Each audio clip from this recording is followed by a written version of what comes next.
যে ম্যানচেস্টার ইউনাইটেডে একের পর এক অপমানিত হয়েছেন অ্যান্থনি, সেই খেলোয়াড়কে রাখতে এবার সর্বোচ্চ চেষ্টা করে যাচ্ছে রিয়াল বেটিস। লোনে আসা এই ব্রাজিলিয়ান উইঙ্গারকে হাতছাড়া করতে চাচ্ছে না তারা, বরং লা লিগা ও ইউরোপিয়ান আসরে ভালো খেলা এই উইঙ্গারকে যে কোনো মূল্যেই নিজেদের ডেরায় ধরে রাখতে চাচ্ছে।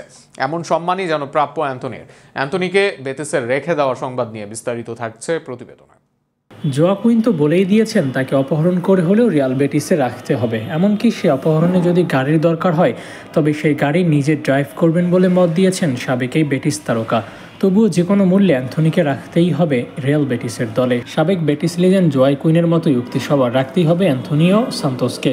যাকে রাখার জন্য এত কাড়াকাড়ি 6 মাস আগে তাকে নিতেই চাইতো না কেউ। ম্যানচেস্টার ইউনাইটেডে একের পর এক বাজে পারফরমেন্সের জন্য সমালোচিত হচ্ছিলেন, তবে সেই সমালোচনার অধিকাংশ ক্ষেত্রে বিরূপ নেয় বিচ্ছিরি ট্রলে। ইউনাইটেডের দলীয় অবস্থা বাজে হওয়া সত্ত্বেও দোষ দেওয়া হয় অ্যান্থনিকে, তাকে নিয়েই করা হয় সব কৌতুক। ফলে নিজেকে ফিরে পেতে লোনে ক্লাব ছাড়েন অ্যান্থনি, আর সেখানে যোগ দেন লা লিগার ক্লাব রিয়াল বেটিসে।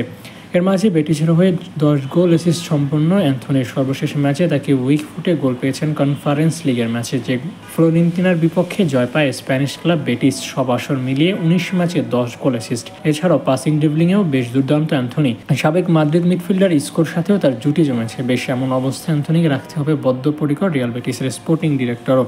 সেখানে দলটির স্পোর্টিং ডাইরেক্টর মানু ফাজেরাদো সাংবাদিক বলেই দিয়েছেন অ্যান্থনিকে রাখতে সব কিছু করবে তার। এমনকি অ্যান্থনিকে আনার সিদ্ধান্ত তাকে মানসিকভাবে তৃপ্ত করেছে বলে জানান ফাজারদো।